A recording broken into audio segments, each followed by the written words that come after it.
in the 17th century. As we can see in the picture, it is really bright because we know that the pastel is known for its brighter color and ease of use. And also, as we can see, that mabilis lang talagang mag-dry ang pastels. And also, because of its colors, it emphasizes more the artwork and it attracts more the viewers because of its brighter colors that's used by an artist. So let's proceed to the next one. We have here the acrylic. So the acrylic is a paint, or it is a fast drying paint containing pigment suspension in acrylic polymer emulsion.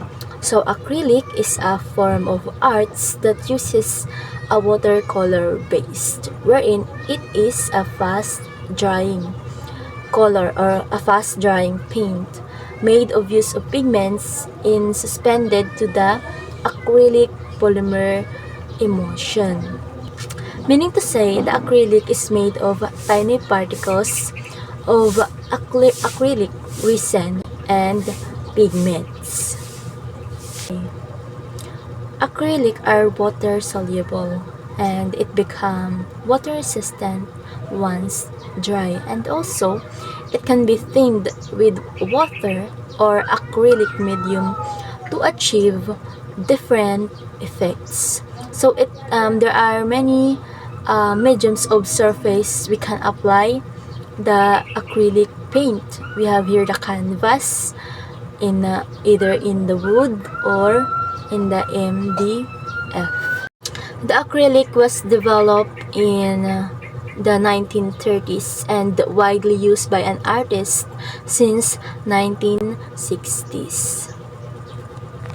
We have here different kinds of techniques, including the layering, the glazing, the dry brushing, and also the pouring. So in order to give different kinds of effects in our acrylic painting. Let's proceed to the last one of the mediums of painting. We have here the watercolor. So the watercolor denotes a painting medium in which color pigments are bound in water soluble agents. So the watercolor involves pigments suspended in water-based solution in which it is applied with a brush, just like the oil painting and the acrylic. So it uses a brush in order to create an artwork, and also it have the price to its water or transparent color solution. And the watercolors are highly versatile medium. They can be applied to everything from paper to canvas, stone, wood, and fabric. So watercolors can be general, so it can be applied either in stones, either in canvas, or either in paper, but the outcome of it is quite similar. So many fine versions of watercolor paintings rendered on paper. So as we can see, as we noticed, unti lamang ang gumagamit ng watercolor sa mga stone, and typically they applied the watercolor on a paper or sometimes in a vellum and even on ivory. And also the manuscripts, maps, and miniatures can be found in our museums today. So the watercolor is typically applied with the use of brushes to support, and just like I said, to support like in the paper, in the canvas, and even in ivory. So the watercolor is known for its transparent color. We have here the different kinds of techniques used in watercolor paint. So the first one is wet on wet. So, wet on wet is applying the paint to its surface in order to the